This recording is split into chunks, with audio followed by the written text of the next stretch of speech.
Good evening भाई, good evening. क्या हाल चाल है? बच्चा कह रहा है हाल चाल सही है। गायब कहाँ हो जाते हो आप? यार गायब हो जाता हूँ, पता नहीं, जब मैं वीडियो स्टार्ट करता हूँ ना कोई प्रॉब्लम है इसके अंदर। मैंने तो मिस्टर इंडिया वाली घड़ी भी नहीं डाली, एक बार चेक कर लूँ, नहीं, फिर मैं गायब क्यों हो रहा हूँ पता नहीं। चलो इधर सुनो ध्यान से। तो आज हमारे कस्टम के एमसीक्यू का सेशन नंबर 2 आज हम स्टार्ट करने जा रहे हैं।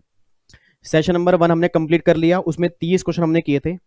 आज हम 35 क्वेश्चन और करेंगे, और आज के क्वेश्चन जो है ना ऑलमोस्ट आपके हर चैप्टर में से कवर है। और क्वेश्चन बहुत बढ़िया बढ़िया सर। प्रैक्टिकल क्वेश्चन भी काफ़ी हैं। ठीक है जी, परसेंटेज बेस वाले भी हैं, मतलब कॉन्सेप्ट सारे मिक्स हैं। बहुत बढ़िया तरीके से कंपाइल किया है। और अगला सेशन जो होगा 35 का और होगा, तो फाइनली हमारे 100 क्वेश्चन जो होंगे कंप्लीट हो जाएंगे नेक्स्ट सेशन के बाद। अच्छा, कुछ बच्चों ने मुझे व्हाट्सएप किया था, उन्होंने कहा था सर आप ना कुछ एमसीक्यूज ऐसे बना दो जिसमें सेक्शन नंबर पूछ जाए, जो इंपॉर्टेंट सेक्शन है। तो ना वो भी हम याद कर लेंगे, चाहे आप यूट्यूब पे मत करवाना, वो हम खुद भी कर लेंगे। तो आपको क्या लगता है कि आपके भाई ने वो बात मान ली होगी या नहीं मान ली होगी? नालायक को मान ली है। इधर देखो ध्यान से, बच्चा कह रहा है नहीं मानी होगी। तो सेशन 3 के बाद मैं 30 क्वेश्चन टेलीग्राम चैनल पे और डालूंगा। उस 30 क्वेश्चन में आपके ऑलमोस्ट सेक्शन बेस वाले क्वेश्चन होंगे, तो जो इंपॉर्टेंट सेक्शन कस्टम में हैं उसके कौन कौन से क्वेश्चन बन सकते हैं उसके बेस पे क्वेश्चन बना के डाल दूंगा। अब तो खुश हो? एक बार चेहरे पे स्माइल दिखा दो यार, तुम्हारे चेहरे की स्माइल देखने के लिए तो यहाँ पे मैं आता हूँ। बच्चा कह रहा है ओ माय गॉड, खुश हैं सर हम। चलो जी इधर देखो ध्यान से। और ये फटाफट से क्वेश्चन स्टार्ट करते हैं। ठीक है, करें क्वेश्चन स्टार्ट। पक्का पक्का? कोई दिक्कत तो नहीं है? कोई चीज मिसिंग तो नहीं है?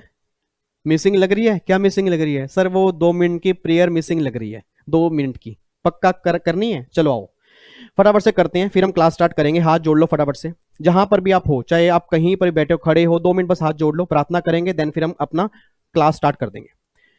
1 2 3 स्टार्ट। इतनी शक्ति हमें देना दाता, मन का विश्वास कमजोर होना, हम चले नेक रास्ते पे, हमसे भूल कर भी कोई भूल होना, इतनी शक्ति हमें देना दाता, मन का विश्वास कमजोर होना। ओ my God, thank you sir. चलो जी इधर देखो ध्यान से। तो फाइनली अब हम यहाँ से क्वेश्चन स्टार्ट करने जा रहे हैं जी। क्वेश्चन नंबर 1 आपके सामने है। बच्चा कह रहा है क्वेश्चन 1 तो दिख रहा है, इसका आंसर कहाँ है? आंसर ये है। इतना बड़ा क्वेश्चन सर, ये क्वेश्चन नहीं आ सकता हमारे एग्जाम में, आपके एग्जाम में ही आएगा। जो आप कह रहे थे ना वैल्यूएशन वाले प्रैक्टिकल क्वेश्चन कैसे होते हैं, ये वही वाले हैं। और देखना एग्जामिनर कैसे कंफ्यूज करेगा। और गारंटी दे रहा हूं, जिस बच्चे ने रिवीजन क्लास सही ढंग से अटेंड नहीं की ना, गारंटी है मेरी पहली बार में गलती करेगा वो। और उसने सही ढंग से अटेंड की है, इस क्वेश्चन में कोई दिक्कत उसको आएगी नहीं। आओ जी क्वेश्चन पढ़ते हैं, क्वेश्चन पढ़ना स्टार्ट करो। Compute the total duty and integrity tax payable under custom law on an imported equipment based on the following information. It means आपको टोटल ड्यूटी बतानी है। टोटल ड्यूटी कितनी देनी पड़ेगी इंपोर्टेड गुड्स पर, उसने इंफॉर्मेशन आपको नीचे दी है। पहला, वो कह रहे हैं accessible value of the imported goods equipment dollar में दी है 10,500। अच्छा, अब मुझे असेसेबल वैल्यू दी है, अपने आप बोल देना। अब क्या ये मेरी एफओबी वैल्यू है या मेरी सीआईएफ वैल्यू है? क्योंकि अगर ये एफओबी वैल्यू है फिर तो इसमें ट्रांसपोर्टेशन कॉस्ट ऐड करनी पड़ेगी, इसमें इंश्योरेंस कॉस्ट ऐड करनी पड़ेगी, और अगर यही मेरी सीआईएफ वैल्यू है तो इसको रेट ऑफ एक्सचेंज से मल्टीप्लाई करना पड़ेगा।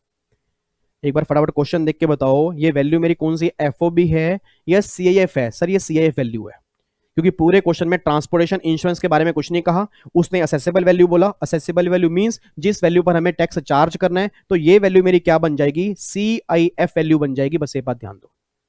उसके बाद देखो जी, date of bill of entry है 30 अप्रैल। आपने बिल ऑफ एंट्री फाइल की 30 अप्रैल को। जिस दिन बिल ऑफ एंट्री फाइल की उस दिन का कस्टम ड्यूटी का रेट 10% है, और रेट ऑफ एक्सचेंज जो सीबीआईसी ने नोटिफाइड किया वो 70 है।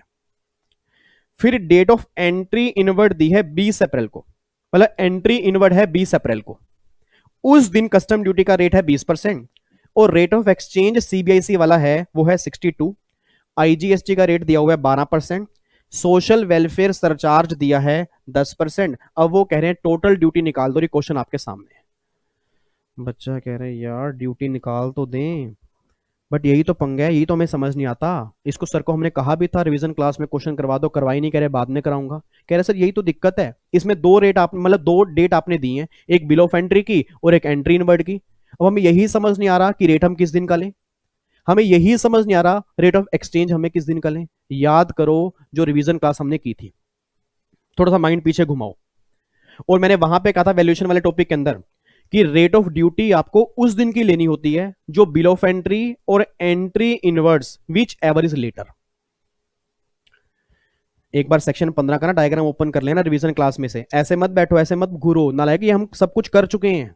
आपको मैंने कहा था अच्छे से रिवीजन करके आना, और अगर नहीं आओगे तो फिर आपको मुश्किल क्वेश्चन लगेंगे। एक बार आपको दोबारा बता दूं मैं, date of entry, date of bill of entry और डेट ऑफ एंट्री इनवर्ट्स, इसमें से जो भी लेटर डेट होगी ना, उस दिन का जो रेट ऑफ ड्यूटी होगा वो हमें लेना पड़ेगा।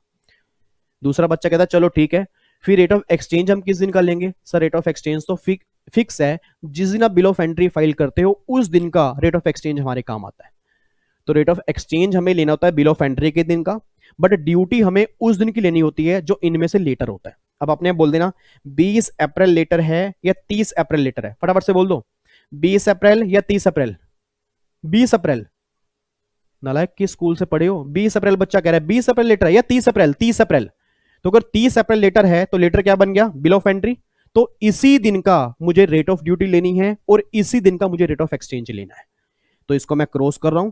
एग्जामिनर तो मुझे कंफ्यूज करोगे क्या? ऐसे कैसे करोगे? क्या तुमने विवेक सर की रिवीजन क्लास नहीं देखी? उन्होंने कहा था कि रेट लेना होता है लेटर के दिन का, तो लेटर हमारी बिल ऑफ एंट्री है, और रेट ऑफ एक्सचेंज भी हमें बिल ऑफ एंट्री का लेना होता है, तो लेटर ही वही हमारी आ रही है।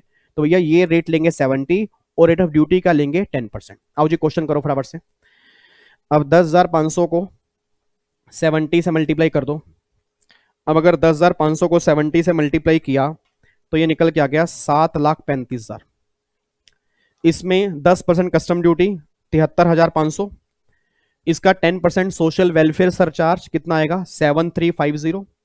इन दोनों का सम टोटल कर लो।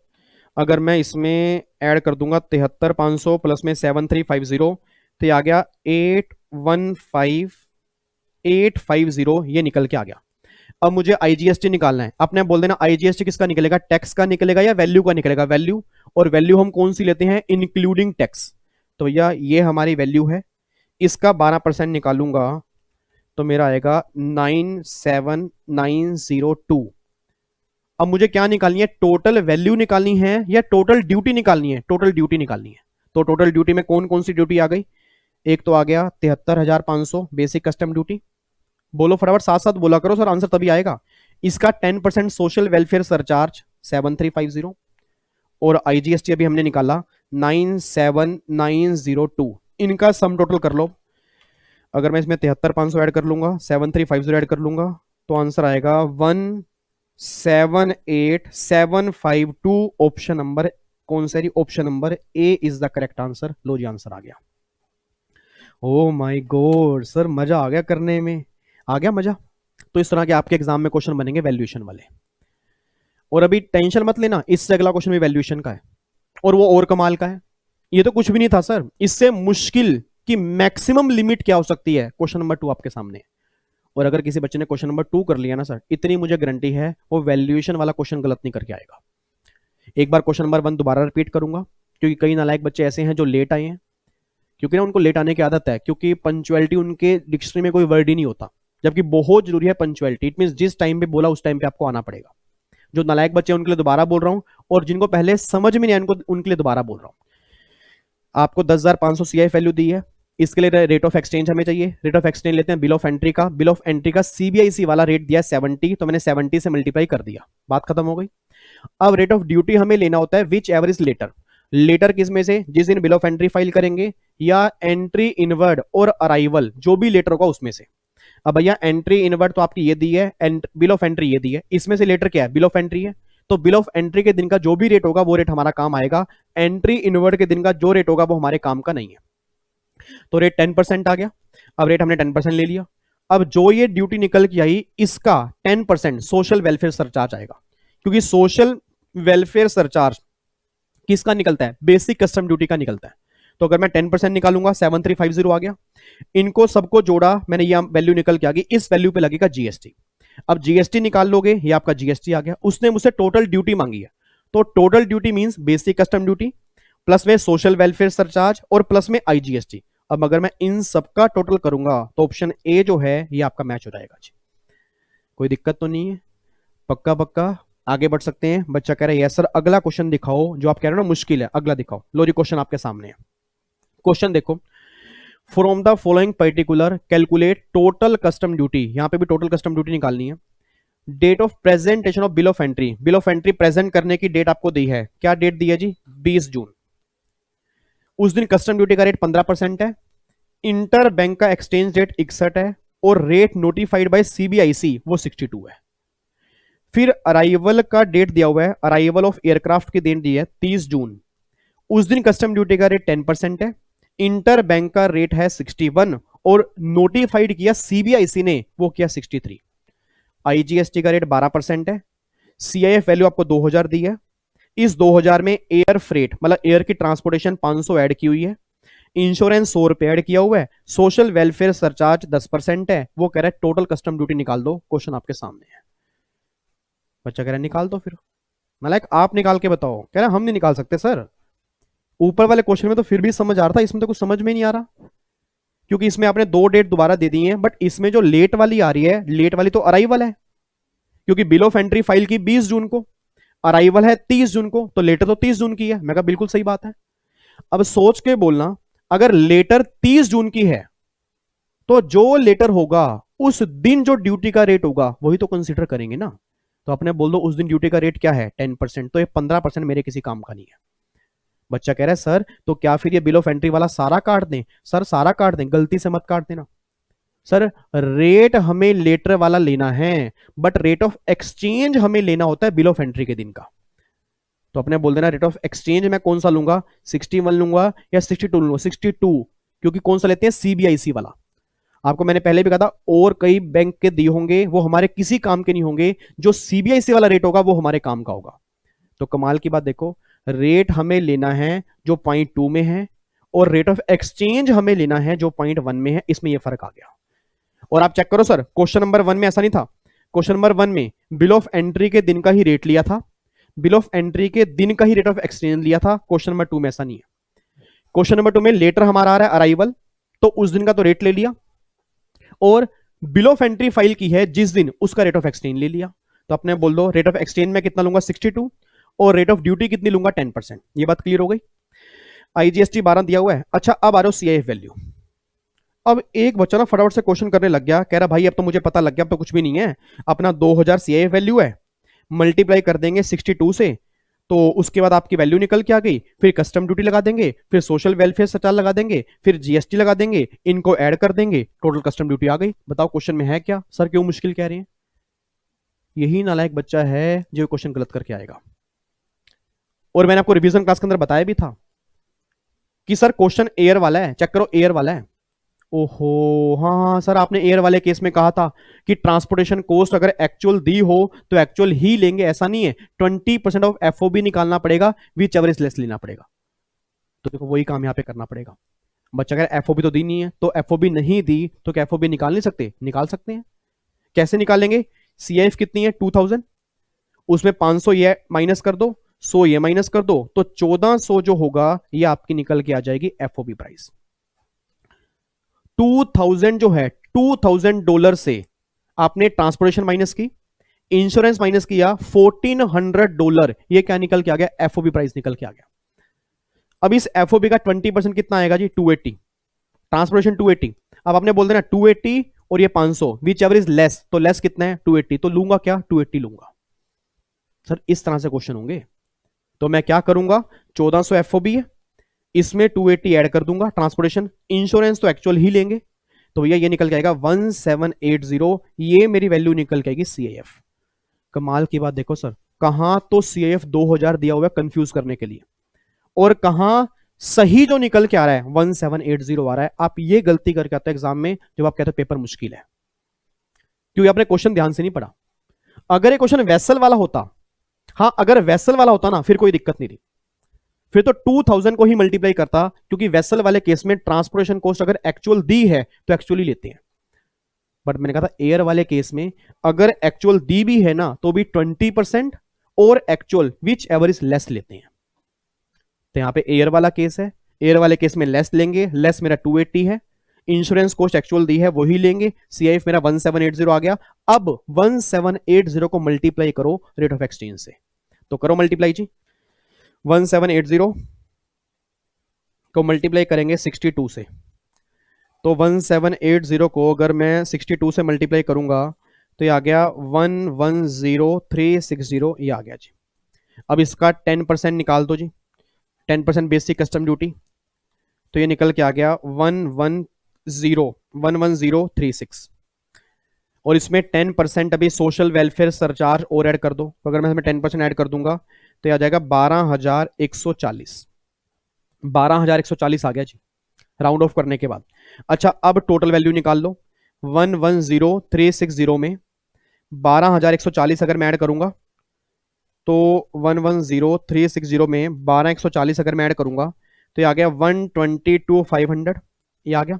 इसका 12% अब लगा दो IGST, तो अगर मैं इसका 12% निकालूंगा तो ये आ गया 14,700। अब आपने बोल देना 14,700 ये, और बेसिक कस्टम ड्यूटी प्लस में सोशल वेलफेयर सरचार्ज, ये इन दोनों का सम टोटल कर लो, अब कितना आ गया जी। तो ये आपका आंसर निकल के आ गया 26,840 रुपए, ये टोटल ड्यूटी आएगी। Option number A is the correct answer. लो जी, ये दिया हुआ है। Oh my god sir, question तो बड़ा जबरदस्त है। यस, आप चेक कर लो, 2 क्वेश्चन करने में कम से कम हमें 15 मिनट लग गए। तो इतने बड़े बड़े क्वेश्चन बन सकते हैं, और मैंने इसलिए डाले हैं ताकि अगर बन गए तो आप ये नहीं बोलोगे ये क्या आ गया, ठीक है ना। अगर डेट ही एक दी है, कमाल की बात देखना, अगर इनमें से एक ही डेट दी होती फिर तो क्लेश नहीं था, फिर तो वही रेट ऑफ एक्सचेंज लेते, वही रेट ऑफ ड्यूटी लेते। बट अगर 2 डेट दी हैं तो बिल ऑफ एंट्री के दिन का रेट ऑफ एक्सचेंज लोगे, और जो भी लेटर होगा उस दिन की रेट ऑफ ड्यूटी लोगे। बस ये बात ध्यान देना। बात समझ में आ रही है जी। तो ये क्वेश्चन आपके सामने है, उम्मीद करूंगा आपको क्वेश्चन समझ में आ गया। नहीं आया, वीडियो खत्म होने के बाद दोबारा सुन लेना, उससे पहले रिवीजन क्लास सुन लेना, फिर ये समझना, तभी आएंगे। अगर डायरेक्टली क्वेश्चन करोगे कुछ भी समझ में नहीं आएगा, ठीक है जी। अब आओ जी क्वेश्चन नंबर 3 पर आओ जी। अब छोटे छोटे क्वेश्चन है, क्वेश्चन नंबर 3 पर आओ जी। क्वेश्चन नंबर 3 हमारा रिफंड का है। याद करो, जब हमने रिफंड के टॉपिक की रिवीजन की थी तो मैंने कहा था रिफंड की एप्लीकेशन डालते हैं, एप्लीकेशन डालने के बाद आपका रिफंड आता है। कितने टाइम में रिफंड आता है? 3 महीने। और अगर 3 महीने में आपको रिफंड नहीं मिलता तो इंटरेस्ट कितना मिलेगा? 6% पर एनम। मुझे नहीं पता कितने बच्चों को ध्यान आएगा, जब हमने जीएसटी किया था तो जीएसटी के अंदर भी एक चैप्टर हमने रिफंड वाला किया था, और वहां पर भी मैंने कहा था कि अगर रिफंड आपका 60 दिन के अंदर नहीं आता, वहां पर टाइम लिमिट थी 60 दिन।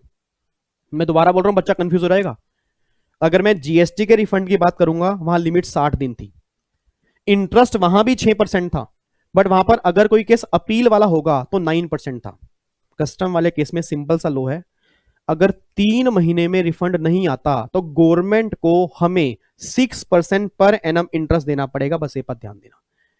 तो याद करो, मैंने रिवीजन क्लास के अंदर कहा भी था कि जब गवर्नमेंट पैसा लेती है तो इंटरेस्ट हमसे चार्ज करती है, अगर हम डिले कर दें 15% पर एनम, कुछ केस में 18% पर एनम, और गवर्नमेंट को हमें देना होता है। और अगर गवर्नमेंट डिले कर दे, कमाल की बात देखो सर, 6% पर एनम देती है। तो रिफंड वाले केस में जब भी क्वेश्चन बनेगा, जीएसटी और कस्टम में रेट ऑलमोस्ट सेम है, 6% पर एनम, बट वहां पे 60 दिन की बात होती है, ठीक है, और यहां पे 3 महीने की बात होती है। तो देखो यहां पे जी 3 महीने, मैंने मेरे ख्याल 30 दिन तो नहीं बोला ना, 30 दिन नहीं है, 3 महीने है, ध्यान रखना। 3 महीने में अगर रिफंड नहीं आया तो 6% पर एनम क्या लगेगा? Interest. Option number A is the correct answer, ठीक है। तो क्वेश्चन 3 में यही पूछ रहे हैं, कितने दिन में रिफंड आना चाहिए, कितने मंथ में, और अगर उतने मंथ में नहीं आएगा तो इंटरेस्ट क्या लगेगा? 6%। ये आपका क्वेश्चन नंबर 3 है। क्वेश्चन नंबर 4 आओ जी। क्वेश्चन नंबर 4 है वेयर हाउस वाले का। याद आ रहा है, वेयर हाउस वाले का हमने डायग्राम बनाया था, आपको मैंने कहा था वेयर हाउस में टाइम लिमिट होती है। अगर आप ईओयू वाले हो, एक्सपोर्ट ओरिएंटेड यूनिट हो, फिर आपने कोई सामान इंपोर्ट किया और सामान वेयर हाउस में रख दिया, याद करो टाइम लिमिट क्या थी? उस केस में कोई टाइम लिमिट नहीं थी, वहां लिखा था टिल क्लियरेंस, मतलब जब तक सामान क्लियर नहीं करेंगे तब तक आप वहां रख सकते हो। और अगर कोई नॉर्मल पर्सन है तो टाइम लिमिट क्या थी? 1 साल। अगर आपको ध्यान आ रहा हो, 1 साल की लिमिट थी। और याद करो, मैंने उस रिवीजन क्लास के अंदर कहा भी था कि कहने को 1 साल की लिमिट है, बट 90 डेज के बाद इंटरेस्ट लगना स्टार्ट हो जाएगा। तो क्वेश्चन में उसने यही तो पूछा है कि कितने दिन से कम रखें कि इंटरेस्ट ना लगे वेयर हाउस में। तो कितने दिन से कम रखें? 90 days. Option number A is the correct answer. बताओ, गिरे गिरे क्वेश्चन है जी सर, ऐसे क्वेश्चन बनेंगे? ऐसे ही क्वेश्चन बनेंगे। ठीक है जी। तो 90 डे से कम रखोगे कोई इंटरेस्ट नहीं लगेगा। उसके बाद देखो जी, अब देखो ये वही वाला क्वेश्चन आ गया जो मैंने आपको बताया। अगर आपने गुड्स इंपोर्ट किया और आप ईओयू नहीं हो, आप ईओयू नहीं हो, आपने सामान वेयर हाउस के अंदर रखना है, तो कितना टाइम लिमिट मिलेगा? 1 साल। अगर वो ईओयू वाला क्वेश्चन होता फिर मैं क्या देता? Till clearance. ठीक है, अगर मैं ईओयू नहीं हूं, मैं नॉर्मल पर्सन हूं, फिर मुझे सामान रखना है, तो मेरे टाइम लिमिट कितनी है? 1 साल। बट 90 दिन के बाद मुझे क्या देना पड़ेगा? इंटरेस्ट। तो उसने टाइम लिमिट पूछी है, तो टाइम लिमिट मेरे लिए कितनी होगी? 1 साल की। Option number A is the correct answer. ठीक है जी, आगे बढ़ सकते हैं। आगे देखो जी, क्वेश्चन नंबर 6। अच्छा, इस वाले क्वेश्चन में थोड़ी रेक्टिफिकेशन कर लेना। जब हमने रिवीजन क्लास की थी ना, तो उसमें एक हमने चैप्टर किया था ड्यूटी ड्रॉबैक का, याद आ रहा है? ड्यूटी ड्रॉबैक कि अगर मैंने पहले ड्यूटी पे की है और फिर मैं आगे सामान एक्सपोर्ट करूंगा, तो पहले वाली ड्यूटी का मुझे ड्रॉबैक मिल जाएगा। अगर एज सच है, आफ्टर यूज है, काफी सारी बातें हमने की थी। अच्छा, आपको मैंने कहा था कि अगर, बहुत ध्यान सुना, अगर ड्यूटी ड्रॉबैक हमने गलती से ले लिया, फ्रॉड से लिया, फ्रॉड से, चोरी बारी से लिया, तो हमें पैसा लौटाना पड़ता है गवर्नमेंट को। याद आ रहा है कितने टाइम में? 2 महीने के अंदर। याद करो, मैंने कहा था गवर्नमेंट हमें ड्रॉबैक देगी 1 महीने में, नहीं देगी गवर्नमेंट हमें इंटरेस्ट देगी 6% पर एनम। बट अगर हमने फ्रॉड किया, हमने फ्रॉड से डीबीके ले लिया, तो गवर्नमेंट कहती है 2 महीने का टाइम है, 2 महीने में लौटा दे, नहीं तो मैंने वहां पे लिखवाया था 18% पर एनम। अब उसको 15% कर लेना, क्योंकि 18% सिर्फ अब एक या दो स्पेसिफाइड केस में होगा जो गवर्नमेंट नोटिफाइड करेंगे, नहीं तो हर केस में 15% है। बच्चा कह रहा है सर अगर वो स्पेसिफाइड केस आ गए तो हम क्या करेंगे? सर आपके इंस्टीट्यूट ने आज तक जो भी क्वेश्चन बने हैं, कैलकुलेशन जो है वो 15% से ही की है, तो इसलिए मैं यहां पे 15% लिख कर आया हूं। तो option number A is the correct answer. तो प्लीज वहां पे 18% की जगह 15 कर लेना, क्योंकि ऐसा ना हो हम ऑप्शन में 18 ढूंढते रह जाएं। अब देखो यहां पे अगर मैं 18 ढूंढूंगा तो मुझे मिल ही रहा, 18 मिल रहा है, ये 18 है, बट टाइम लिमिट तो 2 महीने है ना, तो वो मैच ही नहीं कर रहा ऑप्शन, तो बच्चा कंफ्यूज हो जाएगा। तो अगर क्वेश्चन में, ध्यान सुना, अगर क्वेश्चन में 15% दिया है और 2 महीने दिया है, तो आंसर वही बनेगा। ठीक है, तो 2 महीने में ड्रॉबैक वापस करना है, नहीं तो 15% पर एनम क्या देना पड़ेगा? इंटरेस्ट। तो प्लीज उसको आप रेक्टिफाई कर लेना, जो हमने रिवीजन क्लास के अंदर किया था। उसके बाद देखो जी, what is the time limit for re exportation of goods? आपने बोल दो, नहीं, री एक्सपोर्टेशन की टाइम लिमिट क्या है? याद आ रहा है कुछ? अगर कोई सामान मैंने इंपोर्ट किया, उसके बाद मुझे एक्सपोर्ट करना है, कभी भी एक्सपोर्ट कर दूं, कभी भी, जिंदगी के साथ भी, जिंदगी के बाद भी, कभी भी एक्सपोर्ट कर दो, क्या फर्क पड़ता है? या टाइम लिमिट होती है? टाइम लिमिट कितने टाइम लिमिट होती है? 2 साल। बच्चा कह रहा है सर आपने कहा था 2 साल की एक्सटेंशन भी होती है। यस, बट याद करो मैंने ये भी कहा था अगर क्वेश्चन साइलेंट होगा तो ऑलवेज हम क्या बोलेंगे? 2 साल बोलेंगे। क्वेश्चन देखो आ गया, वो कह रहा है what is the time limit for re exportation of goods under section 74? 74 में एक्सपोर्ट करने की टाइम लिमिट कितनी होती है? Option number A is the correct answer. 2 साल के अंदर आपको एक्सपोर्ट करना पड़ता है। उसके बाद देखो जी, अगला क्वेश्चन पढ़ो।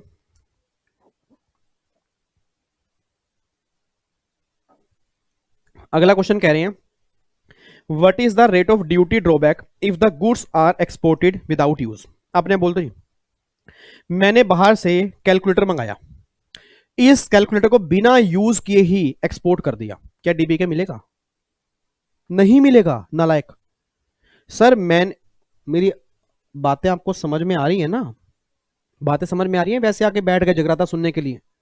इधर देखो ध्यान से नालायक, मैंने कैलकुलेटर मंगाया, इस पे कस्टम ड्यूटी पे की, इसको मैंने बिना यूज के ही एक्सपोर्ट कर दिया, क्या डीबीके नहीं मिलेगा? यस मिलेगा, 98%। तो वही तो पूछ रहे हैं कि भैया अगर आपने विदाउट यूज एक्सपोर्ट कर दिया तो क्या डीबीके मिलेगा? आंसर इज यस, 98% मिलेगा। अगला क्वेश्चन बहुत ध्यान से पढ़ना, आप गलती करोगे। Is duty drawback allowed on री export of veering April without use? जो पहनने के कपड़े हैं, ये मैंने क्या डाला हुआ है? कपड़े। इस कपड़े को मैंने एक्सपोर्ट कर दिया बिना यूज के। सर मैंने एक शर्ट मंगाई, उस शर्ट पे कस्टम ड्यूटी पे की, एक्सपोर्ट कर दिया बिना यूज के, मैंने उसको यूज नहीं किया, क्या डीबीके मिलेगा? नहीं मिलेगा। Very good. यही नालायक बच्चे हैं जो एग्जाम में गलतियां करके आते हैं। सर जो नहीं वाला केस था ना, बच्चा कह रहा आपने लिखवाया तो था वीरिंग अप्रैल हो गया, टी चेस्ट हो गया, एक्सरे फिल्म हो गया, सिनेमाग्राफिक फिल्म हो गया, वो तब था अगर आफ्टर यूज है। यही प्रॉब्लम करते हो आप पढ़ने और समझने में। सर मैंने 74 के 2 केस बनाए थे एज सच आफ्टर यूज, तो मैंने कहा था अगर ये चार चीजें यूज करने के बाद भेजोगे तो डीबीके नहीं मिलेगा। नालायक, अगर एज सच ही एक्सपोर्ट कर दी फिर तो इसमें कवर हो गया ना 98% वाले में। तो क्वेश्चन वही तो है। देखो कंफ्यूज कर दिया उसने। कैसे कंफ्यूज किया? उसने एग्जांपल दिया पहनने के कपड़े वाला, ताकि बच्चा गलती करके आए। तो उसने is duty drawback allowed on री export of wearing April without use. Yes, बिल्कुल मिलेगा। अगर वो यहां पे यूज कहते ना कि यूज कर लिया, फिर मैं आंसर नो बोल के आता, क्योंकि अगर कपड़े पहन लिए फिर एक्सपोर्ट करोगे कोई डीबीके नहीं मिलेगा। विदाउट यूज अगर एक्सपोर्ट करोगे तो डीबीके मिल जाएगा। कितना मिलेगा? 98% मिलेगा। ठीक है, ये हमारे 9 क्वेश्चन हो गए जी। आगे देखो अगला क्वेश्चन, ये भी डीबीके है जी। सर डीबीके वाले काफी क्वेश्चन दिए हैं, बन सकते हैं जी। प्रैक्टिकल क्वेश्चन कहीं से बन सकता है, मैं रिस्क लेना नहीं चाहता, मुझे हर चैप्टर में क्वेश्चन करवाने हैं आपको। बात खत्म। इधर देखो ध्यान से। Calculate the amount of duty drawback, आपको ड्यूटी ड्रॉबैक का अमाउंट निकालना है अलाउेबल अंडर सेक्शन 74।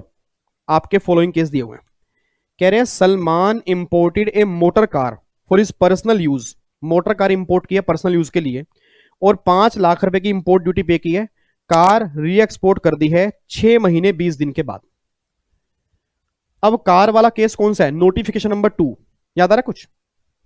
मैंने कहा था कोई भी सामान अगर आप एक्सपोर्ट करोगे पर्सनल यूज वाला और motor car for any use, तो वो सेकंड नोटिफिकेशन में आती है। और सेकंड नोटिफिकेशन में क्या था? फर्स्ट ईयर, पहले साल में 4 क्वार्टर होते हैं और हर क्वार्टर का 4% हम माइनस करते हैं। तो अपने बोल दो यहां पे 6 महीने 20 दिन है। 6 महीने 20 दिन है जी। अब अगर 6 महीने 20 दिन है तो कितने क्वार्टर हो गए? 3 महीने का एक क्वार्टर होता है। तो 3 महीने 3 महीने 6 और 20 दिन को भी हम एक क्वार्टर मान लेंगे। तो कितने परसेंट हो गया जी? 12% हो गया। ओ तेरी का सर, कैसे कैसे कैसे सर? एक बार आप आगे मत बढ़ना सर, प्लीज आगे मत बढ़ना, क्योंकि हमारे दिमाग में गया नहीं है क्वेश्चन। मेरे लाल, मेरे ग्रीन, मेरे मेहरून कलर के बच्चे, सामने बैंगनी कलर का बच्चा बैठा है। एक बात मुझे बताओ, 6 महीने 20 दिन हैं, अगर मैं क्वार्टर पूछ लू कितने क्वार्टर हो गए? 3 क्वार्टर सर। आप ये मत बोलो 2, 20 दिन भी एक क्वार्टर में काउंट होगा, क्योंकि वहां पे लिखा था 4% ईच क्वार्टर और पार्ट। तो 3 क्वार्टर हो गए, हर क्वार्टर का 4, 3 क्वार्टर कितने? 12%। तो 5 लाख का 12% निकालोगे तो 60,000 रुपए कम हो जाएंगे। तो मतलब 4,40,000 रुपए का मुझे डीबीके मिलेगा, 60,000 रुपए का नहीं मिलेगा। पहले का आंसर तो ये। तो भैया या तो ऑप्शन नंबर ये हो सकता है, ये ऑप्शन ये होगा, देखना पड़ेगा, क्योंकि ये तो हो ही नहीं सकता, इसमें 4 लाख है, इसको तो मैं काट ही रहा हूं। अब बस ए और सी में कंफ्यूजन है, मतलब फर्स्ट और थर्ड में। अगले में आओ। निशा इंपोर्टेड वीरिंग अप्रैल, पहनने वाले कपड़े इंपोर्ट किए, 60,000 रुपए की इंपोर्ट ड्यूटी दी है और उसने इसको यूज किया है और फिर एक्सपोर्ट किया 20 दिन के बाद। मैं नहीं खेल रहा जी। एक बच्चा कह रहा है 98% मिलेगा। कह रहा अभी तो आपने कहा ऊपर, आपने क्वेश्चन ध्यान से पढ़ा, उसमें इसने कपड़े यूज किए हैं। सर अगर कपड़े यूज कर लिए फिर एक्सपोर्ट किया फिर तो डीबीके मिलेगा ही नहीं। वो विदाउट यूज का क्वेश्चन था, ये विद यूज वाला है। बहुत ध्यान से पढ़ो क्वेश्चन जी। पहनने वाले कपड़े इंपोर्ट किए, यूज किया, फिर एक्सपोर्ट किया, तो भैया डीबीके है ही नहीं, क्रॉस है। तो सिंपल सा ऑप्शन समझ में आ रहा है भैया, ये तो हो ही सकता, क्योंकि यहां पे इसने डीबीके निकाला है सेकंड केस में, और डीबीके सेकंड केस में है ही नहीं, क्योंकि कपड़े हैं और यूज के बाद है। तो ऑप्शन नंबर ए ही बन सकता है। बढ़ा के देखो। Super tech limited imported 10 computer system paying custom duty of rupees 100 lakh. Custom duty pay किया 100 lakh. Due to some technical problem the computer system were return to foreign supplier after 2 month. 2 महीने के बाद आपने एक्सपोर्ट कर दिए without using them at all. आपने single use भी उसको यहां नहीं किया। तो अगर विदाउट यूज है तो 98% मिलेगा। तो 98 का मतलब 100 लाख अगर ड्यूटी पे के तो 98 लाख का डीबीके मिलेगा। तो भैया 4,40,000। सेकंड केस में डीबीके नहीं है, थर्ड केस में 98 लाख है। Option number 1 is the correct answer. ये आंसर आएगा। देखो इस तरह के डीबीके वाले क्वेश्चन बनते हैं। समझ में आ रहे हैं? नहीं आ रहे ना? पता क्यों नहीं आ रहे? रिवीजन क्लास सही ढंग से नहीं पड़ी, और 2 बार देखना पड़ेगा एक वाला सेशन, क्योंकि अगर क्वेश्चन वाला सेशन सही ढंग से नहीं देखा तो रिवीजन का फायदा कुछ भी नहीं है। क्योंकि क्वेश्चन की प्रैक्टिस अगर होगी तभी एग्जाम में 5-6 क्वेश्चन हमें समझ में आएंगे। ठीक है, एक बार लास्ट टाइम बोलूंगा क्योंकि टाइम फिर ज्यादा लग जाता है जी। एक बार दोबारा बोलूंगा। ये 5 लाख का आपने लिया है, गाड़ी ली है, 6 महीने 20 दिन 3 क्वार्टर, मतलब 12%, 12 पंजे 60,000 पे हो गया, 60,000 माइनस किया 4,40,000 पे आ गया। इसमें कपड़े हैं, यूज किए फिर एक्सपोर्ट किया, कोई डीबी के नहीं है क्योंकि आपने कपड़े यूज कर लिए।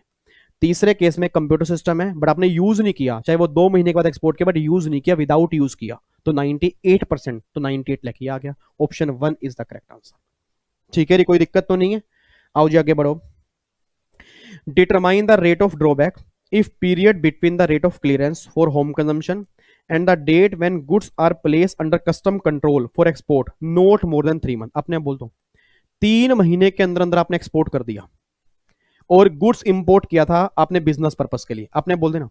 अब अगर गुड्स इंपोर्ट किया बिजनेस पर्पस के लिए और 3 महीने के अंदर अंदर एक्सपोर्ट कर दिया यूज करने के बाद, तो नोटिफिकेशन नंबर 1, 2 या 3 बोलो। नोटिफिकेशन नंबर 1, 2 या 3? नोटिफिकेशन नंबर 3, क्योंकि बिजनेस यूज वाली नोटिफिकेशन नंबर 3 जाती है। और अगर 3 महीने तक एक्सपोर्ट कर दिया तो कितने परसेंट मिलेगा? 95%। Option number 1 is the correct answer. आगे देखो, अब वही सारे सेम है जी। 3 महीने से ज्यादा 6 महीने तक, 3 महीने से ज्यादा यूज किया, 6 महीने तक यूज किया, तो कितना आएगा जी? 85%। Option B is the correct answer. Sir ये आप अब सारे वो परसेंटेज याद करवाओगे क्या? करवानी पड़ेंगी। आप जैसे नालायक बच्चे ऐसे हैं, जो बच्चा सामने हंस रहा है, बच्चा कह रहा है तेरी का, कहता है यार ये तो सर का काम बढ़िया है, मुझे ही करवानी पड़ेगी। आप खुद तो करते नहीं हो, बैठे हो आज मैया का जगराता दर्शन पाएंगे, आएगी शेरों वाली माता दर्शन पाएंगे, तो मुझे करवानी पड़ेगी। 3 महीने से ऊपर 6 महीने तक 85। अगला क्वेश्चन, 6 महीने से ऊपर 9 महीने तक, तो 85 के बाद क्या आता था? 75। 75%। मैंने सेम उस लेवल पे क्वेश्चन बना दिया ताकि आपको परसेंटेज याद हो जाए। उसके बाद 9 महीने से ज्यादा 12 महीने तक, तो 75 के बाद 65 नहीं, 95, 85, 75 के बाद 70, तो यहां पे कितना आएगा? 70%। उसके बाद 12 से लेके 15 महीने तक 70 के बाद 65%। सेम वही क्वेश्चन चल रहे हैं जी, सिर्फ परसेंटेज अलग अलग है। उसके बाद फिर 15 से ऊपर 18 महीने तक, तो लास्ट में कितना आता है? 60%। और आप सब जानते हो 18 महीने के बाद तो वैसे ही डीबी के नहीं मिलता।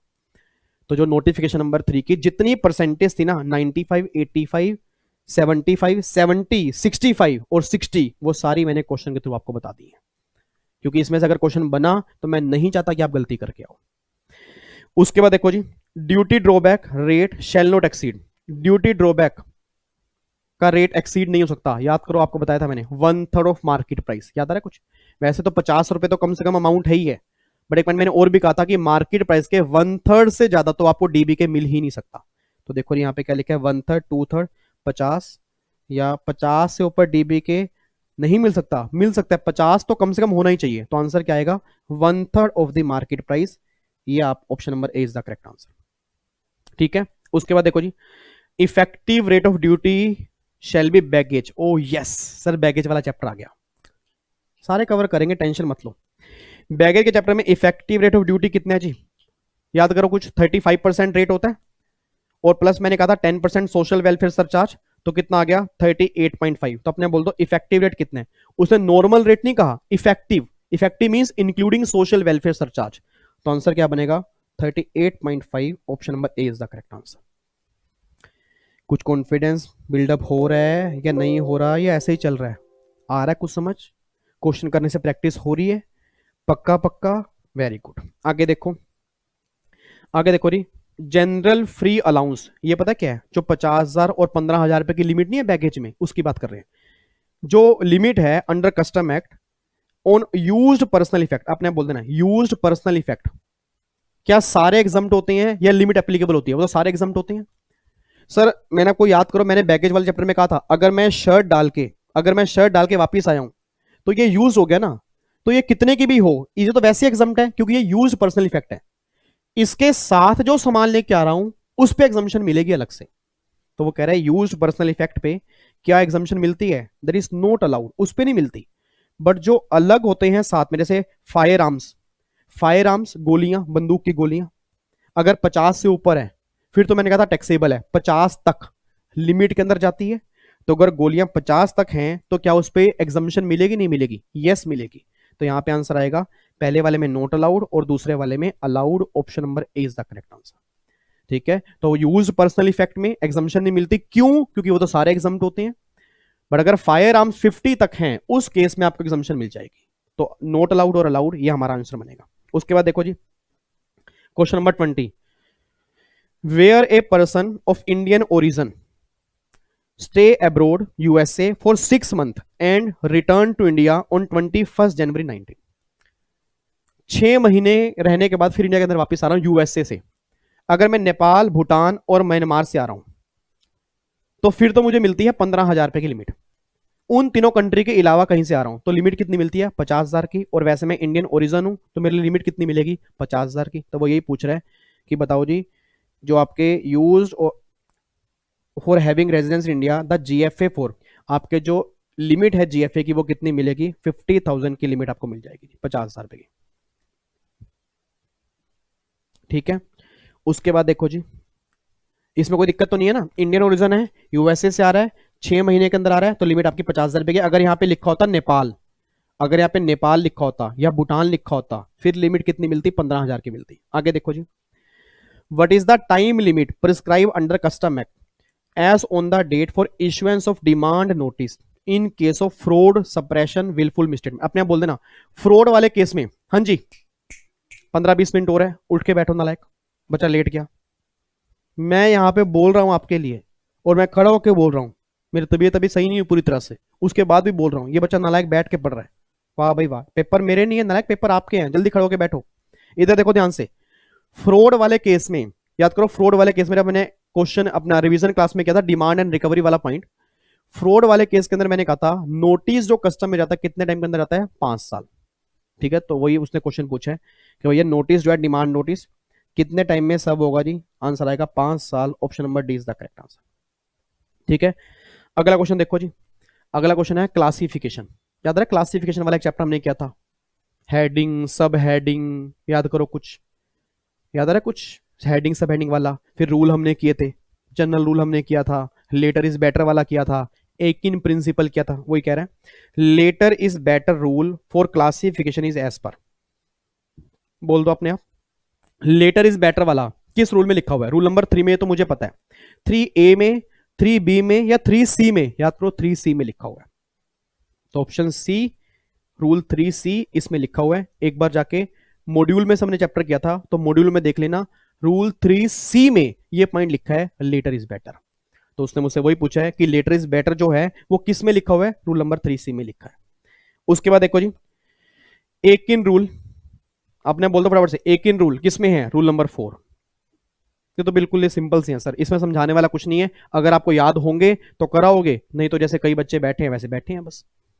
तो एक इन रूल किस में आएगा? रूल नंबर 4 के अंदर आएगा। उसके बाद all the goods in custom tariff are classified in dash section. फटाफट से बोल दो कितने सेक्शन है? 21 सेक्शन। अगर आपको ध्यान रहा हो 99 चैप्टर्स हैं और 21 सेक्शन। इस चैप्टर के स्टार्टिंग के अंदर ही एक डायग्राम बनाया था, उसमें देख लेना 21 सेक्शन मैंने आपको लिखवाया था। तो 21 सेक्शन है और 99 चैप्टर है। उसने वही पूछा कितने सेक्शन है? 21 सेक्शन है। आगे आओ जी, custom duty shall be levied at such rates as may be prescribed under Custom Tariff Act 1975 or any other law in force on goods। आपने बोल देना कस्टम ड्यूटी किस पे लगती है जी? इंपोर्ट एक्सपोर्ट किसका? गुड्स का, सर्विस का, या दोनों का, या सिर्फ गुड्स का? मैंने पहले भी कहा था कस्टम ड्यूटी सर्विस पर नहीं लगती। तो क्वेश्चन नंबर 25 क्या कह रहा है कि कस्टम ड्यूटी जो लगेगी वो किस पर लगेगी? वो लगेगी import into India by any person other than government, चाहे वो गवर्नमेंट के अलावा कोई इंपोर्ट करे, export from India by any person other than government, कोई दिक्कत नहीं है, इंपोर्ट इनटू और एक्सपोर्ट फ्रॉम इंडियन गवर्नमेंट, तो भैया सब पर ही लगेगी कस्टम ड्यूटी। तो कस्टम ड्यूटी तो सब पर लगेगी, लगती गुड्स पर है, बट चाहे वो गवर्नमेंट हो चाहे वो नॉन गवर्नमेंट हो। ये बात ध्यान ना, कई नालायक बच्चे सोच रहे होंगे कि गवर्नमेंट वाले केस में एग्जाम्प्ट है। नहीं सर, हमने जितना कस्टम लॉ पढ़ा, कुछ स्पेसिफाइड एग्जाम्पशन बाद में जाके मिल सकती हैं, बट कस्टम के चार्जिंग सेक्शन में कहीं नहीं लिखा अदर देन गवर्नमेंट। तो चाहे वो गवर्नमेंट इंपोर्ट एक्सपोर्ट कर रही है, चाहे वो other than government import export कर रही है, कोई भी इंपोर्ट एक्सपोर्ट करेगा उस पर कस्टम एक्ट लग जाएगा। तो देखो यहां पे चाहे वो गवर्नमेंट करे चाहे वो कोई भी करे, सभी पर कस्टम ड्यूटी लेवी हो जाएगी। आगे आओ जी, basic condition custom duty levy के लिए क्या कंडीशन है? इंपोर्ट एक्सपोर्ट होना चाहिए किसका? सर्विस का। बोल दो क्या जा रहा है, घर की बात ही है। सर्विस का नहीं, गुड्स सर्विस और दोनों का नहीं, सिर्फ गुड्स का। Option A is the correct answer. तो बेसिक बेसिक क्वेश्चन है जी। ठीक है, ये क्वेश्चन वैसे आप खुद भी कर सकते थे, बट मैंने कमिटमेंट की थी कि 100 क्वेश्चन मैं कराऊंगा, तो मतलब मैं कराऊंगा। ठीक है। तो बेसिक कंडीशन क्या है कि अगर आप गुड्स की इंपोर्ट एक्सपोर्ट करोगे उस पर कस्टम ड्यूटी आपकी लग जाएगी। उसके बाद देखो जी, as per the custom act 1962 conveyance में क्या क्या आएगा जी? वेसल आएंगे, एयरक्राफ्ट भी आएंगे, व्हीकल भी आएंगे, ऑल ऑफ द अबव। तो आंसर डी सभी आएंगे कन्वेंस के अंदर। कन्वेंस में सभी चीजें आती हैं। आगे देखो जी, as per section 23 custom act 1962 baggage includes, अपने आप बोल दो, बैगेज इंक्लूड्स अनअकम्पेन्ड बैगेज, ये भी आएगा, बट मोटर व्हीकल कवर नहीं होंगे। तो भैया बोथ ए एंड बी, ठीक है ना। तो अनअकम्पेन्ड बैगेज का मतलब जो आपके बाद में आ रहे हैं वो आएंगे, बट मोटर व्हीकल कवर नहीं होंगे। तो ए और बी ये दोनों चीजें आपकी बैगेज में आती हैं। बैगेज में आने का मतलब unaccompanied baggage but does not include motor vehicle, तो ये आपकी डेफिनेशन है, ठीक है जी। उसके बाद जी, टेरिटोरियल वाटर कहां तक है? कितना? 200 नॉटिकल माइल्स। नालायक, वो EEZ था और वो इंडियन कस्टम वाटर था। TWI कहां तक है? 12 नॉटिकल माइल्स। तो बोलो ना फिर, कहां तक है territorial water? 12 nautical miles from the base line. तो option number C is the correct answer, ठीक है। उसके बाद देखो री, taxable event in case of warehouse goods arise when, आपने बोल दो रही, एक सामान वेयर हाउस के अंदर पड़ा हुआ है और वेयर हाउस से अब वो होम कंजम्पशन के लिए आ रहा है, तो बिल ऑफ एंट्री आप कब फाइल करोगे? जब वो वेयर हाउस से घर आएगा तो बिल ऑफ एंट्री फाइल करोगे। मुझे नहीं पता कितने बच्चों को ध्यान आएगा, जब मैंने कहा था कि वो सामान वेयर हाउस के अंदर जाता है तो उस टाइम एक आप बॉन्ड भरते हो, याद आ रहा है? कुछ सिक्योरिटी गिरवी रखनी पड़ती है, सिक्योरिटी गिरवी रखनी पड़ती है यार, सर ने कुछ कहा तो था, याद करो नालायको। सिक्योरिटी गिरवी रखनी पड़ती है कितने? 3 टाइम्स ऑफ ड्यूटी, जितनी आपकी ड्यूटी है उसके 3 गुना आपको सिक्योरिटी गिरवी रखनी पड़ती है। और आपको मैंने कहा था उसको हम नॉर्मल नाम देते हैं इनटू बॉन्ड। इनटू बॉन्ड का मतलब होता है कि वेयर हाउस में जाने के लिए जो बॉन्ड भरा जा रहा है। जब वेयर हाउस से बाहर आओगे सामान लेके आओगे तो जो आपने सिक्योरिटी गिरवी रखी थी अब वापस मिल जाएगी क्योंकि सामान आप क्लियर करवा चुके हो। उस टाइम को बोलते हैं एक्स बॉन्ड। एक्स बॉन्ड का मतलब होता है अब ये सामान वहां से बाहर आ गया। तो अपने बोल दो जी, वो कह रहे हैं किस केस को टैक्सेबल इवेंट मानेंगे? वेयर हाउस वाले केस में। तो ड्यूटी जब वेयर हाउस में जा रहा है तब देनी पड़ती है, ड्यूटी जब वेयर हाउस में जा रहा है तब देनी पड़ती है, या जब वेयर हाउस से बाहर आ रहा है तब देनी पड़ती है। जब वेयर हाउस से बाहर आ रहा है तब देनी पड़ती है, उसको हम क्या बोलते हैं? Ex bond. तो देखो यहां पे जी, into bond bill of entry नहीं, ex bond bill of entry is filed, option number B. Ex bond का मतलब होता है जब वेयर हाउस से आप वो सामान क्लियर करवा रहे हो, क्लियर करवाते टाइम आप बॉन्ड जो आपने भरा था वो वापस मिलेगा, उस टाइम पर आप ड्यूटी पे करोगे, इसको बोलते हैं एक्स बॉन्ड, ठीक है जी। तो option number B is the correct answer. उसके बाद देखो जी, the term export with its grammatical variation cognate expression means, export का मतलब क्या जी? एक्सपोर्ट का मतलब क्या है? इंडिया का सामान बाहर जाना या इंडिया से सामान बाहर जाना? आपने बोल दो, इंडिया का सामान बाहर जाना या इंडिया से बाहर जाना? सर इंडिया से बाहर जाना। तो आंसर बनेगा taking out of India to a place out of India, option number D is the correct answer. तो इंडिया से बाहर लेके जाना सामान को तो उसको हम क्या बोलते हैं? एक्सपोर्ट बोलते हैं। अगला क्वेश्चन है इंपोर्ट का मतलब क्या है? इंपोर्ट का मतलब क्या है? बाहर का सामान इंडिया में आना, बोल दो, बाहर का सामान इंडिया में आना या बाहर से इंडिया में आना? बाहर से इंडिया में आना। तो क्या बनेगा जी? Bringing into India from a place outside India, ठीक है। ऑप्शन डी इसका भी करेक्ट आंसर है, ठीक है जी। तो option number D is the correct answer, bringing into India from a place outside India. उसके बाद देखो जी, mister Parekh imported readymade garments from China, the goods were dispatch by supplier, goods dispatch के 11 अप्रैल को, वेसल ने TWI क्रॉस किया 16 अप्रैल को, custom station पे सामान पहुंच गया 17 अप्रैल को, एंट्री इनवर्ड आपने एंट्री इनवर्ड मतलब परमिशन मिली आपको 18 अप्रैल को, बिल ऑफ एंट्री फाइल की है 20 अप्रैल को। तो कह रहे हैं what is the relevant date for determine the rate of duty? आपने बोल दो रेट ऑफ ड्यूटी का रेट हम क्या लेंगे? एंट्री इनवर्ड और bill of entry whichever is later. आपने बोल देना एंट्री इनवर्ड कब है? 18 अप्रैल, ये आपके है ना एंट्री इनवर्ड, देखो एंट्री इनवर्ड है 18 अप्रैल, बिल ऑफ एंट्री फाइल किया 20 अप्रैल को, तो लेटर क्या है? 20 अप्रैल। तो किस दिन का रेट हमें लेना पड़ेगा? 20 अप्रैल।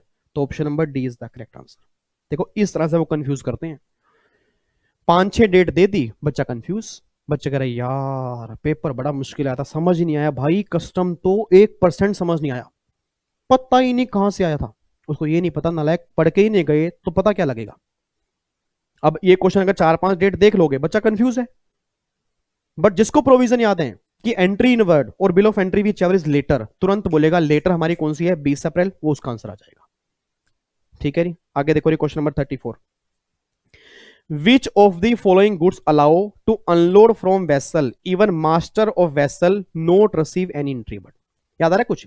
आपको मैंने कहा था कि जब भी आप सामान उतारते हो तो आपको उसकी परमिशन लेनी पड़ती है, और वही सामान उतरता है जो इंपोर्ट मैनिफेस्ट के अंदर होता है। बट एनिमल, एनिमल याद आ रहा है कुछ? एनिमल, ठीक है जी, देखो एनिमल और बैगेज ऑफ क्रू, मतलब जो टीम के लोग होते हैं उनका अगर कोई बैगेज है, या मेल बैग, मेल बैग का मतलब जो मेल्स होती हैं, ठीक है जी, तो अगर ये चीजें हैं तो उस केस में कोई भी एंट्री इन वर्ड की रिक्वायरमेंट नहीं होती।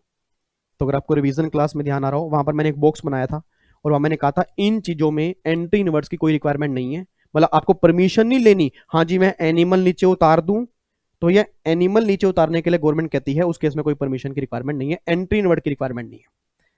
आगे लास्ट देखो जी, bill of entry can be present for, bill of entry किसके लिए प्रेजेंट करते हैं? अगर घर के लिए क्लियर करना है तो भी प्रेजेंट करते हैं, वेयरहाउस में सामान लेके जाना है इनटू बॉन्ड तो भी हमें फाइल करनी पड़ती है, और वेयरहाउस से अगर सामान घर लेके आना है जिसको हम बोलते हैं एक्स बॉन्ड तो भी फाइल करनी पड़ती है। तो बिल ऑफ एंट्री तो हर केस में फाइल करनी पड़ती है। ऑप्शन नंबर डी, तो ऑप्शन नंबर डी जो है ये हमारा करेक्ट आंसर है, और यहां पे भी ऑप्शन नंबर डी जो है ये हमारा करेक्ट आंसर है। ठीक है जी, तो ये हमारे आंसर हैं। अब अगर किसी क्वेश्चन में डाउट हो तो मुझे कमेंट बॉक्स में डाल देना वीडियो खत्म होने के बाद, और उससे पहले वीडियो दोबारा सुन लेना, एक बार रिवीजन क्लास भी देख लेना, उसके नोट्स देख लेना, उम्मीद करूंगा आपके डाउट्स अपने आप ही खत्म हो जाएंगे। ठीक है, अब 35 क्वेश्चन मेरे और बचे हैं सेशन नंबर 3 में, उसको भी हम पैकअप करके अपने 100 क्वेश्चन की कमिटमेंट पूरी करेंगे। देन फिर 30 क्वेश्चन टेलीग्राम चैनल पे मैं और डाल लूंगा, ठीक है, वो आप खुद कर सकते हो, उसके आंसर उसके साथ होंगे। देन मेरी रिस्पॉन्सिबिलिटी फाइनली, जो मैंने कमिटमेंट, जितनी कमिटमेंट्स की थी वो मेरी सारी पूरी हो जाएंगी। जीएसटी हो गया, इनकम टैक्स हो गया, कस्टम बचा था, कस्टम भी करवा दिया। तो उसके बाद फिर मेरे को 10 दिन के लिए घर जाना है अपनी फैमिली से मिलने फेस्टिवल पे। ठीक है, उम्मीद करूंगा उसके पीछे आप तैयारी करोगे, बीच बीच में यूट्यूब पे आता रहूंगा, बट कमिटमेंट जो मैंने की थी ना आपसे वो मेरी तरफ से पूरी होंगी। बस ये सेटिस्फाइड हो जाऊंगा कि हाँ भाई मैंने बच्चों से जो कमिटमेंट की थी वो मेरी पूरी हो चुकी है। ठीक है, बस अब आपने रिवीजन करनी है, आपने तैयारी करनी है, जितना बढ़िया से रिवीजन करोगे उतना बढ़िया आपका रिजल्ट आएगा। ठीक है, चलो फिर बाकी मुलाकात करेंगे जी नेक्स्ट क्लास में, नेक्स्ट सेशन में। ओके जी, bye bye, tata, thank you so much, जय हिंद, god bless you, love you so much, bye bye जी, टेक केयर, बाय बाय।